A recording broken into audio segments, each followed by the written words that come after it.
Today's show is sponsored by the ABV Barrel Shop. The ABV Barrel Shop is located in the St. Louis metro community of Arnold, Missouri. The ABV Barrel Shop is focused on one thing, single barrels. Best of all, you can try before you buy. Head over to abvbarrelshop.com to sign up for their email and text distribution so you know what they have in stock, what classes are coming up, and who from the industry may be coming in to visit. The ABV Barrel Shop. It's where single barrels live. We're also sponsored by the Bar to Go. The Bar to Go offers traveling minibars that are no bigger than a small purse or toiletry bag. Best of all, they are fully customizable so you can create the perfect piece that is unique for you. If you own your own business, what a fun and unique way to promote what you do. Check them out online at thebartogo.com. That is the number 2 in the Bar to Go. If you have wholesale questions, call my friend Isabel Clark at 504-481-1297. Finally, we are sponsored by the Neely Family Distillery. NFD is a family-owned business that keeps ringing up awards in the spirits world. Head to Sparta, Kentucky to experience the family history, award-winning spirits, and meet the Neely family. Check them out online at neelyfamilydistillery.com. Now, on to the show. Let's drink!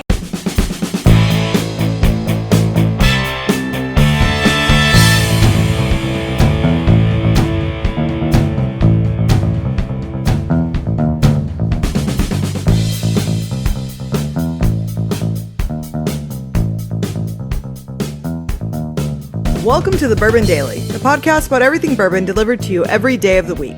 Today on the show, we discuss a recent topic of our own Steve Akeley discussed on the Bourbon Zeppelin column. Are single barrels like a secret society within bourbon? My name is Miss Beka Sue. Please join me in welcoming my co-host, Steve Akeley, as well as our special guest, Darren MacLeod. I'm special. Yeah, you are. You made it here. Unlike we had our normal set is 5 people, and it's me and then Beka or McNew, and then 3 guest hosts. You got Steve, you got a co-host, and then a guest host, and then we always have 3. That's that, and sometimes we'll have more. Never do we ask less. Sometimes, you get less. And so Von Nieder's dialed in about 40 minutes ago saying he's not going to be able to make it. Well, that's too late to try to get someone. So I don't even try calling. And then Jason Bronner is a no-show. So he showed up last week. He showed up last week. We're podcasting and he pops in and be like, I'm ready I never got the notes, but I'm ready. No, it's for next week. Well, no one could make it because of the snowstorm today, Steve. Right, he's got a snowstorm. Maybe his power. No, we all drive into the studio, and some people got snowed in. So. He's snowed in, so yeah. So yes, who knows where Bronner's at? So we have to go on. We have to go on. So we'll have some fun today. Just the 3 of us. We'll create good content for our listeners. There'll be no drop in the quality of the shows. That I can assure you. Yes. All right, Miss Beka Sue, you said there's something you wanted to talk about before we got to this topic. What was it? Yes, I think it's something that you. I'm not. Okay. We'll see. I guess how you react to this one. All right. So I've been seeing a lot of videos of people traveling. Okay. And I feel like I see a lot of these videos of people traveling where they have an animal with them. Oh God. And they bring it with them onto the plane. Yes. I have seen a lot of these where people actually purchase extra seats for their pet. Sure. But the other day I saw one where someone brought their whole Great Dane with onto the plane. I saw another one where someone brought their 2 cats. Each cat had their own seat. They were sitting on the seats themselves. And I wanted to hear your opinions on this fad, I guess. It's just happening, I feel like, all the time now. Right. I don't know what's going on. I don't know what the difference is. It doesn't feel like there's more percentage of people that own pets today versus years ago. But people didn't bring their pets on vacation. But now I can't go into a hotel without running into someone with a dog, or get on an elevator, here comes someone with a dog, and I don't see people traveling with cats. I guess that's not really a thing, but on planes, yes, people could be moving, could be going for an extended time. They're bringing, and I'm more of a cat person, as we know, but I'm not for travel with either cats or dogs. I'd figure out a way to leave the pets at home, whether I pay someone to watch them. put them in a kennel, whatever you have to do. Does your vet offer boarding services? Whatever you have to do, pets don't need to go on vacation. I mean, I literally watched a video of this guy. He bought 2 seats for his cats, and they flew to Paris. Like, if surely to God, the seats for his cats to fly to Paris would cost about as much as it would cost to just board your cats. Right. Probably less. You say, I would guess less, but maybe, let's just say the same price. Probably, it was a 7-hour flight, so probably less stress on your animals. I do agree. Like, I personally would never fly with an animal ever because, for one, I wouldn't want to bring my animal on the plane, even sitting next to me. But I would never have them down in the hold. I would never trust that would be okay. That does make sense. So I would never do that. And so I do understand, like, if you have to bring them, you bring them on the plane, but also, like, what the fuck is going on? Like, yeah, you have a whole Great Dane with you, and like, it also just, the uptick of people bringing their pets everywhere. Like, yes.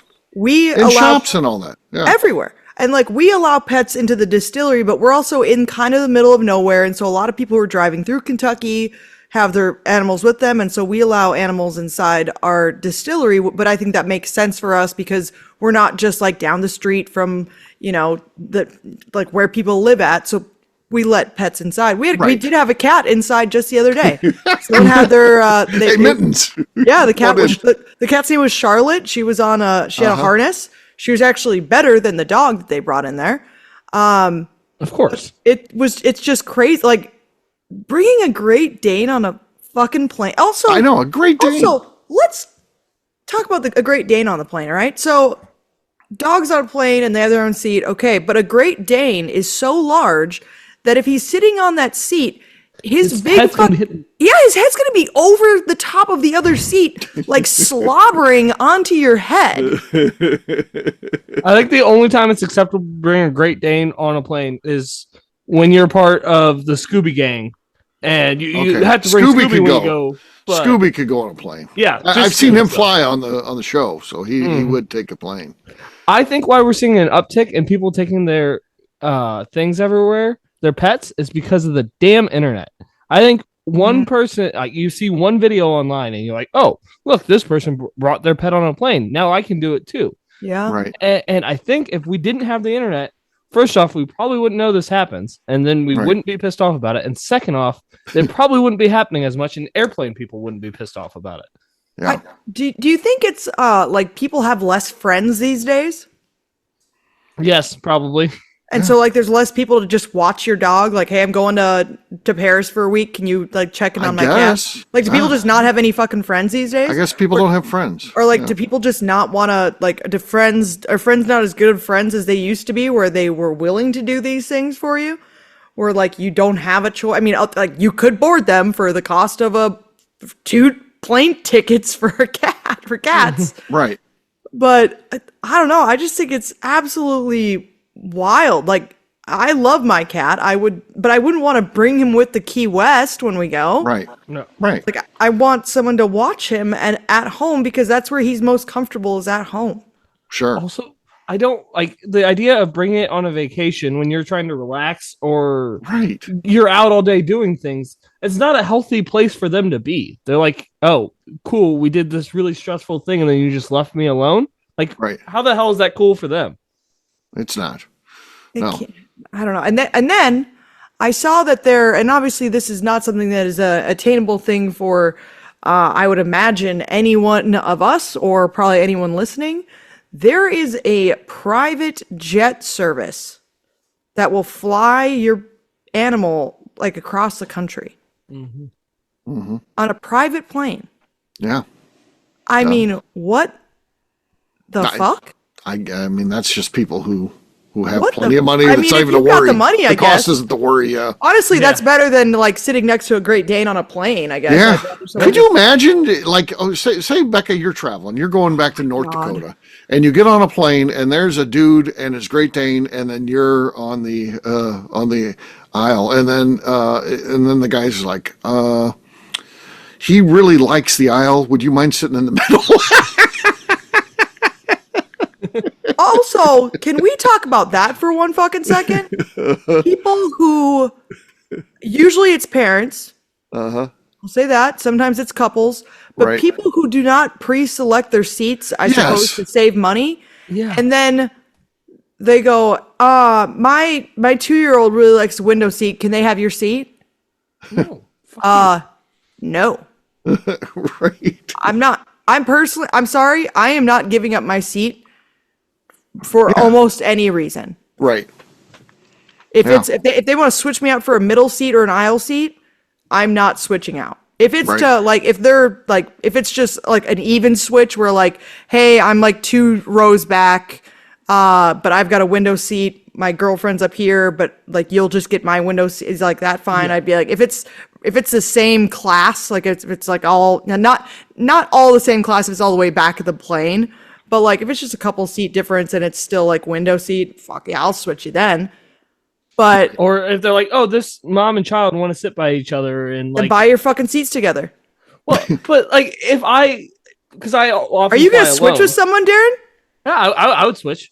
I'd be like if I was getting a window seat because that's what I like. I like windows. If you were, I guess if you didn't, if you purchased your seat though, you purchased your window seat, and then they were like, hey, this mom didn't purchase her seat, so she's not sitting next to her kid. Will you switch out for a middle seat? 5 aisles. So I've never actually purchased a seat. I'm saying if you fucking purchased a seat. I didn't know that was actually a thing. I always fly Southwest. That's my bad. If you flew a different airline and you purchased your seat and they said, hey, want to switch with us, but mine is a middle seat 5 rows back, and you had purchased a window seat, you wouldn't switch out, right? Yeah, no. I absolutely would not switch out either. Yeah. Ever. Yeah. I think it's better to make the kid happy than listening to a crying baby all day.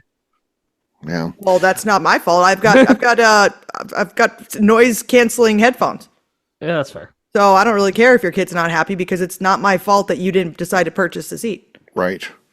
I would probably, I would never volunteer to move, but I would probably move as long as it didn't put me in the middle. I can't be in the middle. I'm too big. No. There ain't no way. So I would have to work with the flight attendant and be like, if there was like, hey, this mom wants to sit by the daughter there. I'm like, I don't want to sit by a kid anyway. I would be like, yeah, but I can't. You're gonna have to work out another trade or do something to get me. I don't want to be in the middle. So and oftentimes when you move and you're like, oh yeah, I guess I can move, you get comped things. So rarely, Darren. Yeah, I don't. Usually, one time I got a drink when I moved. So sometimes I swapped out with someone because there was literally a guy, like a medical issue, and he was like could barely move around. And so they asked, they were like, we're like, this would just work out a lot easier. Like the flight attendants asked, and they said, like, we have a free seat back here. Yeah. Will you switch out the free seat? Or just you're not switching with anyone, but just so he has extra space next to him. And I was like, yeah, they're like, we're just going to give you drinks the entire flight, on us. Don't worry. And I was like, yeah, that one was fine because it was literally a medical thing. Yeah. Yeah. And also, I still had a window seat, so whatever. Is that what you prefer, Beka? Windows? Oh yeah, window all the way. I am not sitting middle, and I'm not sitting aisle. I don't want to sit aisle. I hate aisle. Oh, I like the aisle. I hate aisle. Well, I have to get my legs up. I don't want people crawling across my lap. I get it. I don't want them crawling across. And also, I can gotta hold get my leg out. I got to get the relief of the aisle. I rarely have to get up to use the bathroom, so I would rather. Me either, but I have to get up for others. I always sit window, and Royce always sits middle because I always get window. He either sits aisle or middle, whichever one it is. Royce sits in the middle? Yeah. Because does he mind that? No, because he gets to sit next to me. Okay, that makes everything better. Obviously, I should have thought of that. Yeah, we put the middle thing up, and then he just he just cuddles it next to me, and I don't think he wants me to sit next to some weirdo. So right. So he pretty much sits if he's flying with me, he sits middle every single time. Right. But if he's flying alone, then I think he does. I think he likes window better. He does the window if he's by himself. If he's home alone. Okay. Yeah. Fair enough. All right. On that note, guess what, gang? It's time to drink. What is everyone drinking? Let's start with Darren because he looks ready to go. I have some New Riff malted rye here. Oh, yes. What the hell? That was no noise. Terrible, actually. And swing and a miss. It was double strikes. Yeah. Took twice to get it done. I'll go next because Becca's opening up the bottle. I've got Wollersheim here, the Curiosity Collection. I bought this one at the distillery when I was up there. This is a straight rye whiskey finished in port barrels, which they don't do a whole lot of finishes, right? Despite the fact they're a winery. So this is a weird one. I guess that's why it's a Curiosity Collection. Yeah. Go ahead, Darren. You were going to say something? They usually do it once a year. Oh, once a year. All they do for this Curiosity Collection. Gotcha. That's all he wants to do. He's like, nope, I'm good. Despite the fact he has almost unlimited access to all the wine barrels that he could ever want. Yep. Yeah, he's not really into it. Yeah. So here we go. That was terrible, but that's our lead right now. That was legit. I'm admitting it. I did it, and I admit it was terrible. It sounds like my knees. It was all squeaky. Yeah, first time for everything, Steve. All right, Becca's next. Last but not least. I've got some Yellowstone, the family recipe, 6 years old.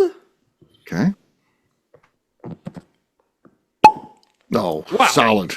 That would have won no matter what, really. Yeah. So that would have been hard to imagine one being better than that. So Becca wins that clearly. So cheers to Becca. Cheers. All right, we'll take a quick break. And then when we come back, we're going to be talking about this secret society that's emerging in the bourbon world. We'll do that in just a few.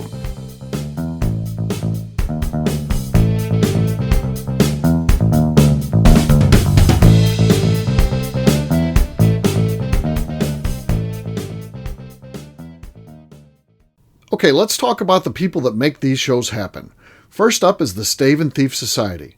Via their in-person class at Moonshine University in Louisville, Kentucky, the Stave and Thief Society is the place where you, a bourbon enthusiast, can expand your knowledge and emerge an executive bourbon steward. In 2017, I completed my executive bourbon steward certification. It's the most comprehensive bourbon certification available and connects you with an expansive network of bourbon enthusiasts and professionals. Check out the full listing of in-person and online certifications and join the society today by enrolling at staveandthief.com. Speaking of executive bourbon steward certification, the ABV Barrel Shop in St. Louis, Missouri has developed a unique partnership with the Stave and Thief Society to offer a preparatory class to assist you in getting your executive bourbon steward certification. This prep class costs only $25 and is available to take live or online via Zoom. Graduates of our class receive a coupon code good for 15% off your executive bourbon steward certification held in Louisville, Kentucky. This saves you almost $90. Additionally, you can collaborate with fellow attendees to split travel costs when you go to Louisville. If you're interested in signing up for the class, simply head over to abvbarrelshop.com and check out the classes and events page. Last but not least, we are sponsored by Neely Family Distillery. Royce Neely is the 11th generation distiller in one of America's oldest distilling families. A visit to Neely Family Distillery takes you through family history, where you can see all the artifacts and newspaper clippings through the years from this family that started distilling in America after James Neely arrived from Northern Ireland in 1740. Today, Royce Neely and his team are crafting some of the best spirits in America. Their bourbon and absinthe offerings keep winning top honors in the spirits competitions. Recently, their absinthe made history as the first platinum winner in the absinthe category at the San Francisco Spirits Competition. Neely Family Distillery is definitely a bucket list destination if you are a bourbon fan. Learn more about their spirit offerings, visiting their facility, and the awards they have collected over at NeelyFamilyDistillery.com. And now, back to the show.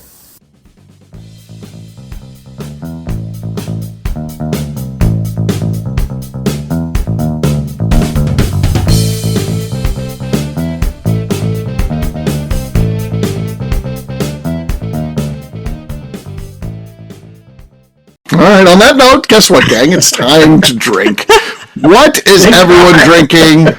Let's start with our in-house billionaire here, Ryan Thompson. Ryan, what do you got there, man? Oh, boy. Well, might as well come out of the gate with a little Leopold's Dickel 3-chamber. Oh, nice. Oh, lovely one tonight here. Sunday evening, might as well. Okay.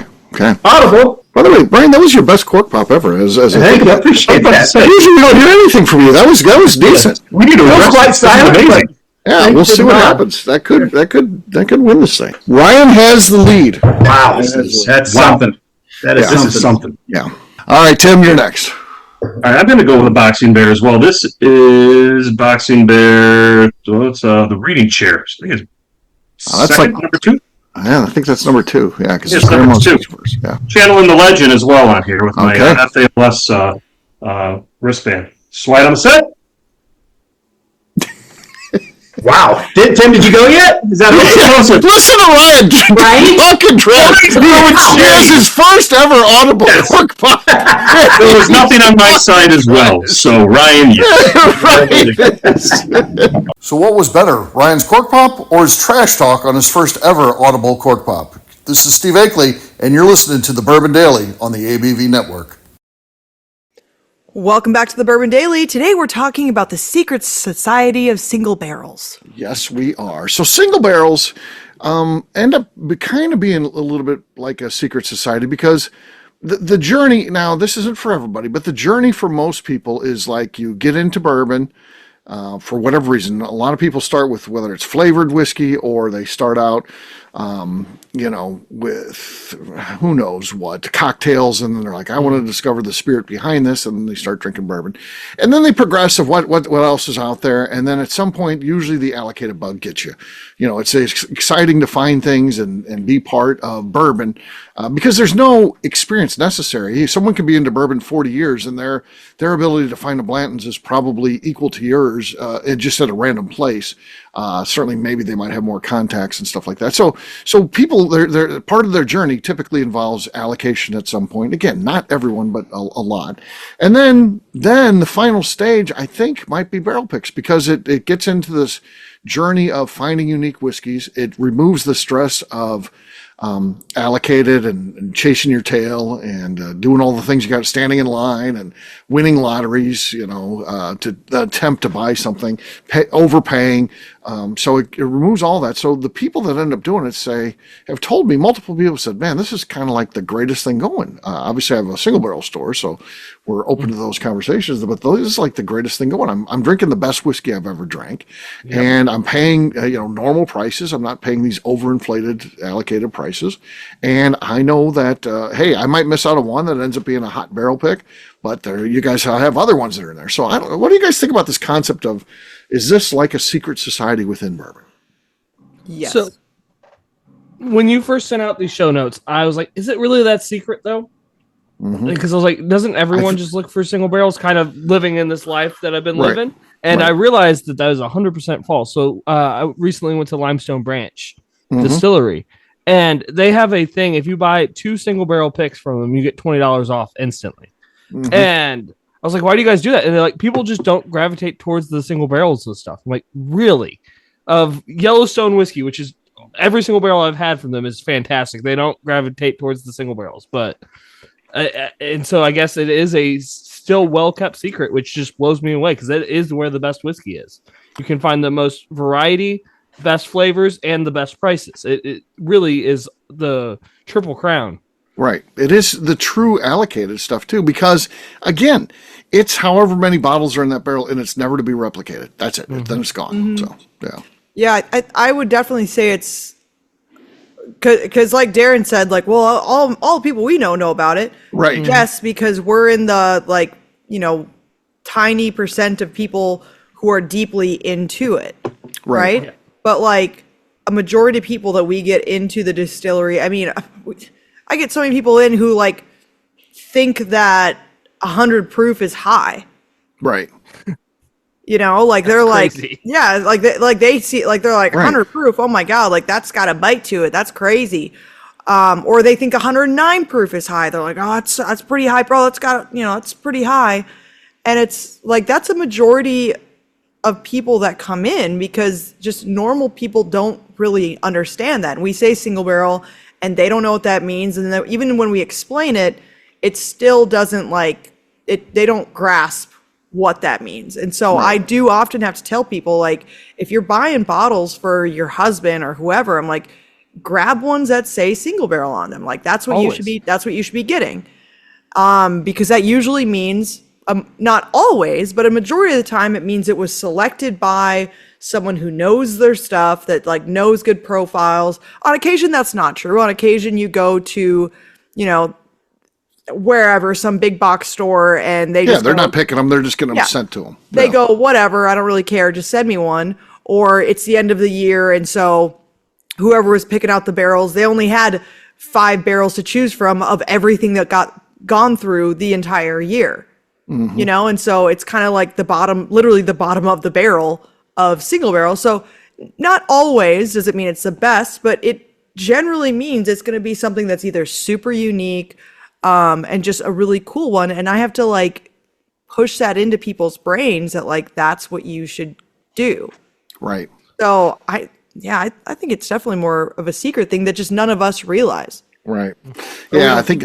Yeah, we kind of think everybody does it, and hopefully we're exposing people to the best situation possible because we have so many contacts out in bourbon. We're vetting out who's doing a good job of making whiskey. We're picking their best barrels, and I think we offer the best that there is. So what we do certainly is like this secret society. I always say that, again, I love heritage whiskey, and you know what, I'll still love the Beams of the world and the Four Roses and Heaven Hill and all of them. They make great products, and I love what they're doing.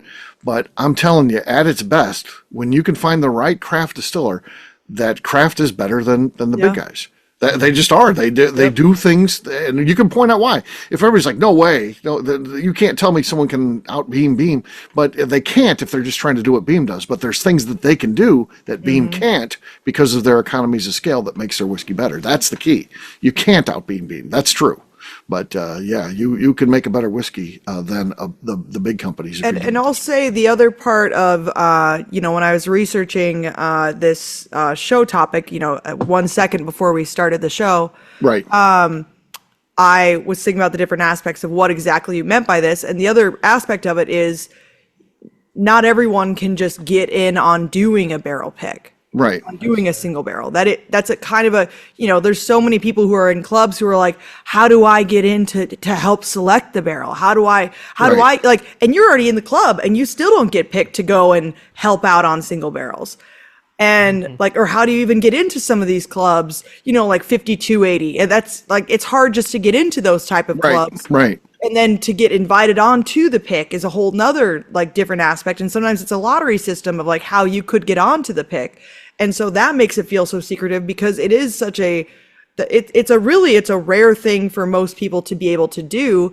And this is not talking about when you get shipped over samples, because I do ship people samples to select barrels. That is not doing a barrel pick. No. Right. Like, I hate to say it, if someone's listening and they're like, well, I've picked barrels before. You mean you sat in an office with someone and they poured some samples and you guys discussed it? Yeah, still super cool that you got to help select out that barrel, like for distribution or for a club. Like, that still feels special. That's not it, though. That's not it at all. Actually going to Kentucky or going to Missouri to like Nobleton's or going to wherever it's going to be at, going to Colorado and actually like selecting a single barrel and getting asked that's to the do experience. it. Yeah. That is the secret society of it too, of like getting to go and do that fun thing that most people do not get to do. Like, that's the cool thing. And that's something I've talked about before with people that go on barrel picks, is like people who do it all the time don't give a shit anymore. And so I know. those people, I hate to say it, are too tainted and they just don't think it's fun. And those are my least favorite people to do barrel picks with, because they don't give a shit about anything. You don't have to like give them anything, because they're like, they don't even want the Glencairn. They don't want your stupid pens. They don't want your stupid like notepad. They don't want any of that dumb shit, is pretty much how it feels. They're like, oh wow, thanks, another Glencairn. Where people who get it like it's their first time, because like I've had quite a few this past year who are selecting them for work purposes, where they'd never done a barrel pick and they just thought it sounded fun, and God, they were excited. Yeah. And so it's funny that the people in the society don't give a shit about being in it. Yeah. It is wild, and yeah, it's easy to take for granted. If I think I've done like 600 barrel picks, so it's easy to be like, here we go again. But and they're not different in a way. You're just trying to find different whiskeys. But I also think one of my favorite parts of what we do is exposing so many people to that. I bet you it's in the hundreds of people that have done their first barrel pick ever with us. Yeah. And the ABV Barrel Shop has brought so many people on these picks and things like that. And it means a lot to those people. Yeah. Steve. Like it's it's huge for people to do that. Like it's just like people think that that's like they are so excited and they get so like that becomes like one of their number one brands directly after that. And so you're not just doing something for that person in the sense of like creating this cool experience for them. You're also helping out that brand by kind of creating a lifelong customer for them. Yeah. Yeah. I think that's the best part is watching the people, even if it's not their first barrel pick. I still get giddy when I do barrel picks. I haven't done 10,012 like Steve. But I am giddy every morning before a barrel pick. Yeah. And I love them. But then you get there and then you, like, especially with all the people from the barrel shop that like I see on a weekly to bi-weekly basis, it is awesome to see the smiles on their faces that you don't normally see. They can be the happiest person ever and they'll still be happier on barrel picking day. Right. Or the grumpiest person ever and suddenly they're happy on barrel selection day. Yeah. Say like when I did, we did our very first hidden barn pick with 5280, and they didn't know it actually. They thought they were selecting Neely barrels, which they were, but it was for the very first hidden barn. And Nate brought, this was the largest barrel pick I've ever done. I think we had total 30 people on that pick. Yeah. And I said, raise your hand if you've done a barrel pick before, and like 4 people raised their hands. Yeah. And so like that was like so cool, and like every person was just like so excited and like pumped about it. Like they all felt like they got excited, like they got to come to a secret meeting. Yeah. Is how that is kind of how it feels, because like you're in like some dark rick house, so it is like a secret meeting in there. You're in this dark rick house. There's this person that looks like Indiana Jones walking around, and they're drilling into barrels. Like, oh, you know what? Put your mouth under there. When I move my, they're like, I get a drink from the barrel, which does not happen all the time, but sometimes it does, and you're like, holy shit, what the fuck's going on? And you're like pumped, especially at distilleries where it is like a little bit less polished. Right. That's even more fun because like you don't know what's gonna happen.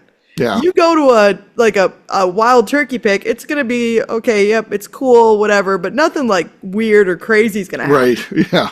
A small distillery, you have no idea what's about to happen, and it might be like just crazy cool stuff. You might be able to taste some like crazy shit you've never thought you're going to taste. Like someone hands you a thief and says, here, make a blend from all the barrels that you've tasted and we'll judge you on it. It's like, what? I was not prepared for this. Yeah. Exactly. Yeah, it's also a good feeling owning a shop that specializes it when they come in and they go fast. The feeling of accomplishment. Like Darren went on a trip. He went to Old Louisville and to Dark Arts, and that stuff is flown out the door. So yeah, we have barely any of either of those. Right. I think Dark Arts is all gone, and then there's a couple Old Louisville left. But not really much. Yeah, not much. So that stuff's fun. Or like when our pumpernickel came in, and that lasted like 2.5 days or so. I mean, that was out of there so quick, man. And then it's fun, you're posting and you're like, this, I'm serious here, folks. If you want this one, now's the time. And that just generates more interest and they come in. And so it's self-fulfilling a little bit, but you're also being honest with them. When it's going quick, I don't try to do that on everyone. I don't want to be the guy who's screaming at everyone, hey, you got to get this where it's gone, just to try to get people to going. But every once in a while, we're like, hey, this one's going and it's going quick. You better act now, because sometimes they miss out on them. They're pissed. And so, yeah. Then they come in like 2 weeks later and they're like, oh, it really went that quick? What do you mean? Like, isn't that the funniest shit when you like literally post like, hey, we do not have much of this. It's going to go fast. We did with our eggnog. Like, we even were like, we're not like, joking. It's literally handmade eggnog for one. So like it only lasts so long anyways. Right.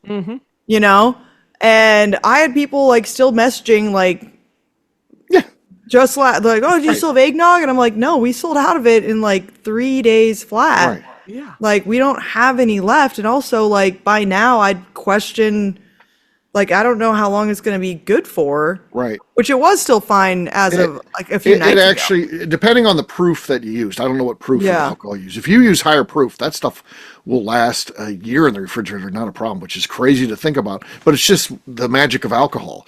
Yeah. So it's pretty wild. We still were like, right. Yeah, it doesn't feel right when you're talking about it's like cream and all this. It's like, right, yeah, there's like eggs and milk in this. We're like, we better make sure we sell out of it, and we sold out of it really, really fast. Heck yeah, man! Because I guarantee you, there couldn't be a better eggnog be found in anywhere around there within an hour drive or more. Who knows? That's the cool thing about the homemade People stuff loved it. like that. Yeah, Royce made the eggnog for my mom at home. Because she's like, did you bring me any eggnog home? And I'm like, no, because I didn't really want it to get warm, like in my bag. So I didn't bring any home. And Royce is like, well, can we get vanilla beans somewhere? I'm like, I don't know. My mom calls like the one specialty shop. They're like, we literally have one jar left of vanilla beans. And so Eddie and Royce went and picked those up, and they stood there and made eggnog on Christmas Eve. Nice. And Royce and my mom drank all of it in 2 days. No one else even had a taste? There was a few tastes, but like when it came to actual like glasses of it, I suppose Ashley had one glass. I think my sister had a half a glass. I didn't have any, but my mom and Royce drank all of it. Nice. What about your dad? Does he not like that stuff? Or I think he tasted it. I didn't really see him drink. I like made him drink some bourbon, but I don't think my dad doesn't really drink at all. So. He likes absinthe, remember? He does like absinthe, but it's just because he loves that black licorice flavor. Right. So Yeah, there you go. He can't help himself. It's like candy. Right. All right. On that note, we're going to wrap this one up as we always do by talking about where people can find us. Darren, we'll start with you. You can find me on Instagram at The Bourbon Adventures. All right. Miss Beka Sue. You can find me on Twitter and on Instagram at Miss Beka Sue, 1K, no C's. All right, for me, I'm an easy guy to find. I'm at Steve Akeley, Twitter, Instagram, or Facebook. I've got a website, steveakeley.com. We've also got a company website. That thing's going to be abvnetwork.com, and that's one you got to check out. It has all of our previous content, and also come by and see us. The ABV Barrel Shop, where we've got those barrel picks in stock, ready for you to try, ready for you to buy. Check us out online, abvbarrelshop.com. Miss Beka Sue, anything else to say before we get out of here? I'd just like to remind the audience to please give us a 5-star review that includes comments. It helps new people find the show, which is very important to us. If you like what we're doing, we ask you please visit our Patreon page at patreon.com/the ABV Network. Great job today, gang. Finance, we'll have a brand new show for you tomorrow. Looking forward to that. Until then, take care, everybody. See ya. Bye. Peace.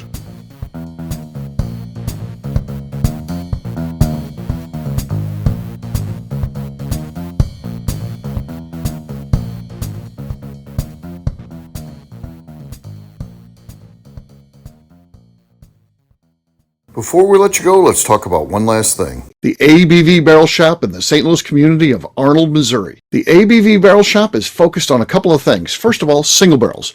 We are the place where single barrels live. We go to distilleries, taste through the whiskey, select the best barrel, and have it shipped to our store where we present it to you, our customers, by allowing you to try before you buy. We're also known for the classes that we have in our education center in the store, as well as the events we have with industry professionals from the bourbon business. If you're in the St. Louis area, please come by and visit us at 6 Fox Valley Center in Arnold, Missouri. Or at a minimum, at least sign up for our email and text distribution so you know exactly what's going on in our shop over at abvbarrelshop.com. This is Steve Akeley, owner of the ABV Network, signing off. We thank you for listening to our programming and truly appreciate your support. The Bourbon Daily is part of the ABV Network. For more information or to become a sponsor, please visit abvnetwork.com. Thanks for listening and cheers. This has been a Steve Akeley production.